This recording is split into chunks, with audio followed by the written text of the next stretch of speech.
When you study criminal justice, especially over the last 20 years, there's been a bit of an unwritten rule, something that is often said and way more often implied to all the students that are in school that are trying to track crime and all of its various outcomes in our society. And that rule is as follows. We're never going back to the 1980s, we're never going back to the 1990s. No matter what we do for the most part in terms of policy, crime is going to continue on this downward trajectory, and even if it spikes up, it's never going to spike up to the record levels we saw in those generations, and that's because Americans are far more wealthy than they were in the 1990s, they're far more wealthy than they were in the 1980s, not to mention the fact that we got the lead out of gasoline. Bill Clinton signed in the final nail in the coffin for leaded gasoline when he banned it from diesel trucks, so we're all good in the hood. We're not going to have people being poisoned by lead, and the crime drop is going to continue, and even if it slows down or reverses a little bit, it will never be as bad as the 1980s and the 1990s. Trust me. I mean, Freakonomics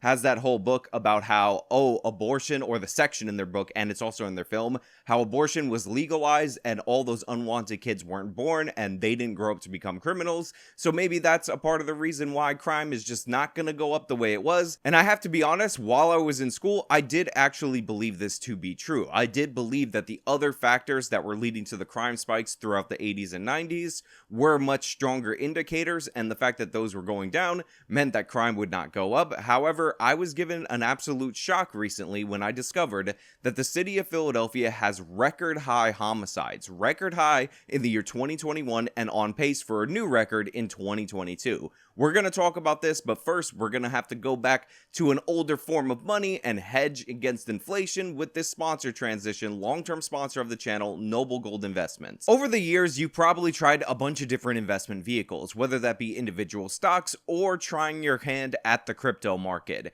And here's the thing, we're seeing with this volatility, we're seeing with this inflation, that no matter what your mixture is, part of that should definitely be a hedge against inflation. This is why I've always believed in gold investing, and I recommend highly noblegoldinvestments.com, because if you go over to them, you can talk to a specialist, they will advise you on how best to hedge against inflation, and you can weather the oncoming storm. Plus, you get the financial freedom that goes with being hedged against inflation, and you can put it in an IRA so it's tax deferred. All these amazing things. Noble Gold Investments. Order a precious IRA right now. Call them at 877-646-5347. And this month, if you start a qualifying IRA, you will be gifted an American 3-ounce silver Virtue coin, which is absolutely beautiful to add to your collection. Call them today, weigh your options, hedge against inflation, noblegoldinvestments.com. So the way I discovered today's story is that I was actually watching a video over on Nuance Bro's channel. For those of you who are unaware, Nuance Bro is an up-and-coming channel, really small channel that just needs a little bit of support, a little bit of boost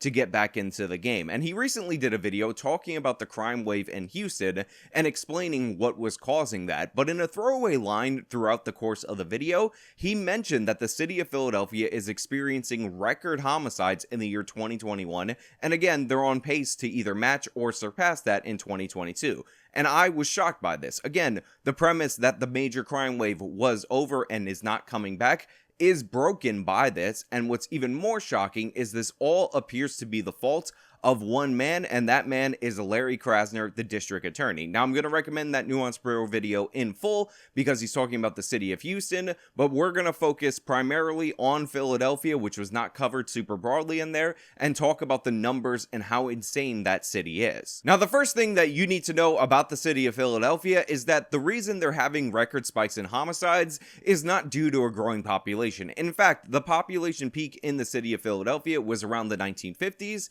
and since then, they've lost over 500,000 residents in their city proper. So if you're planning on blaming the decrease or the increase in population, just know that there is in fact a decrease in population, and yet we're seeing record numbers. So the per capita numbers are actually even more outrageously record high than the numbers we've seen before, because Philadelphia is a city declining in population, not a city increasing in population. The second thing that you need to understand is that this is a problem that affects primarily black people in the city of Philadelphia. I know you're shocked by this, but hear me out. Let me quote you the numbers. Only 6% of the victims of homicides in the city of Philadelphia are white. 83% of the victims of homicides in the city of Philadelphia are in fact black. And as we all know, as we've all learned throughout our history, usually the perpetrator's race matches the race of the victims. And this holds true in Philadelphia for the suspects they catch when they actually catch them. Now, to give you the exact numbers on the clearance rate in the city of Philadelphia, we'll break it down by demographics. So white, as I said, represent 6% of the murder victims,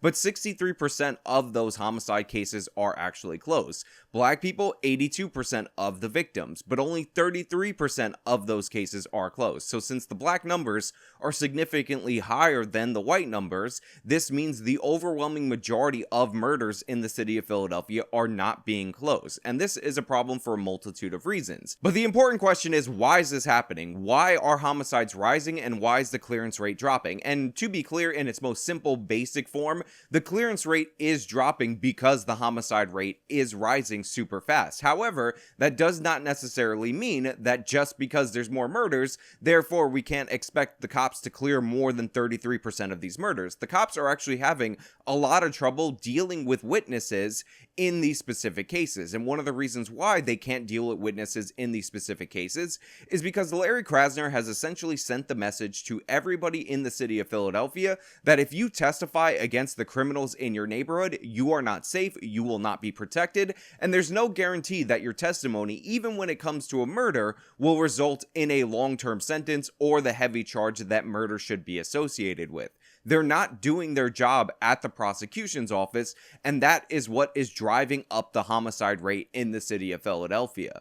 Now, there are individual cases that are absolutely heartbreaking where somebody does come forward. They're very brave in coming forward, and they ultimately ended up being murdered for doing so. This is because a lot of the shootings that go on in the city of Philadelphia are gang-related, and if you don't have the will to fight back against the gang violence and somebody actually steps up, eventually they're going to get targeted and taken out. So I don't really want to go into those individual anecdotes because I have far more interesting stories to talk about in relation to the city of Philadelphia. First and foremost, one of the things that Krasner has decided to not do anymore is prosecute people who commit crimes with guns seriously. Now, I know this is going to sound obvious to every one of my regular viewers because every one of my regular viewers probably has an IQ above room temperature, but typically not prosecuting people who commit crimes with guns will lead those people who commit crimes with guns to commit more crimes with guns, and Krasner has made it a matter of policy to not prosecute these cases. The year before Krasner took office, only 12 cases of people who were committing a crime while in the possession of a firearm were deferred to this non-prosecution, goofy criminal justice program that was meant to help these troubled people who are just dealing with the consequences of slavery.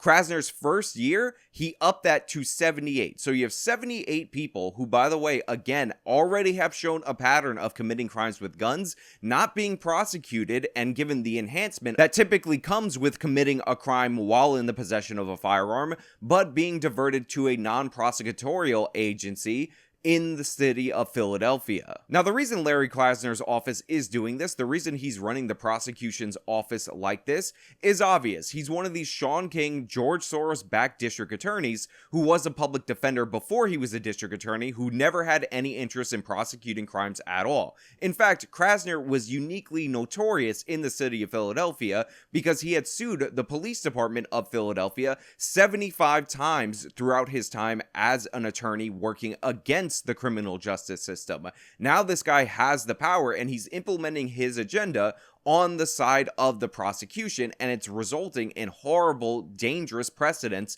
being set in Philadelphia. A perfect example of this is the rate that Krasner is dropping crimes that involve guns in the city of Philadelphia. Back in 2015, about 17% of these cases were dropped or dismissed due to the fact of lack of evidence, all these things that are standard whenever you're doing an arrest, or, you work out some kind of a deal. Maybe you divert because there are special circumstances, but again, it was just 17%.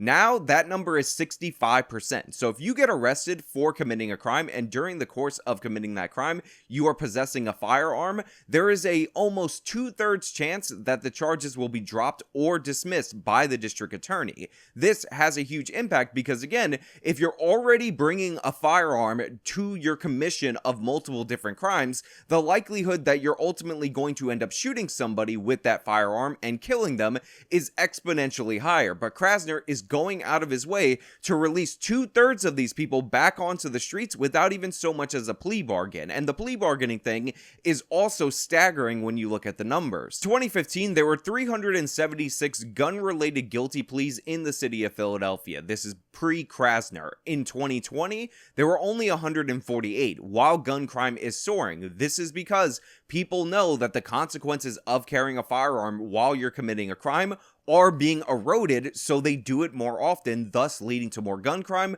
thus leading to more murders in the city of Philadelphia. And again, the correlation between Krasner's reign and the spike in gun violence and the spike in murders is something that is undeniable. Also, the correlation with his policies, undeniable. Just look at these charts about the rates of charges being dismissed related to guns, and you can see the spike in gun crime in the city of Philadelphia. Now, obviously, 2020 is a bit of an anomalous year because we had the whole COVID lockdown, so crime dropped in a lot of places before it spiked up post the George Floyd riots. But again, the trajectory is obvious. As gun crime is spiking, Krasner is doing a worse job and prosecuting less of these crimes, not more of them. And that's not to say that when he's prosecuting any of these crimes, he's doing it to the fullest extent of the law, because Krasner is your full-service, white-guilted wuss district attorney. This is what's going on in our country. This is what's going on in our nation. I want you to think about the 500-plus people, 83% of them who are black in the city of Philadelphia,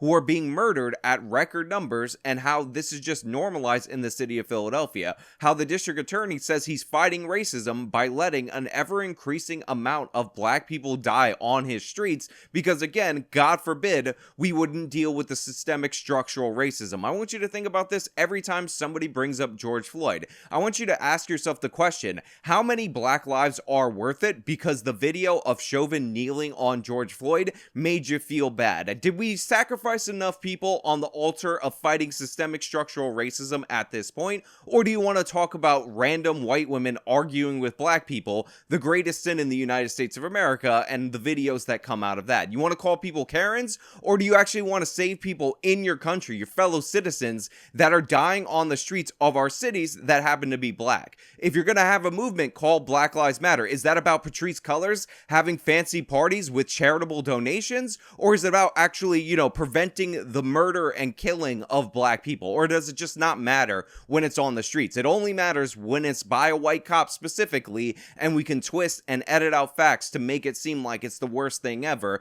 Those 9 cases a year of unarmed black people being killed by the police are the most important things. Let us not care about the hundreds in these cities to thousands nationwide of increased murders of black people in our country. 550 murders in the city of Philadelphia is now the new normal. One of our founding cities, where some of our great founding fathers come from, where the Liberty Bell is, where all these other things that are tied to Americana, and 550 people are being murdered in there. New York City has a population of 8.5 million. We've had our own crime spike, over 150 extra murders since the wokeness being implemented by Bill de Blasio, but we're still 100 murders shy of a city declining in population, and we're the largest city in this nation. What's going on in Philadelphia is a national embarrassment. It's a travesty. And if you care about black lives, if you care about intergenerational trauma, then why do you keep going all the way back to slavery, which none of these people remember and have no connection to? And why don't you talk about the ongoing trauma of losing your brother, your father,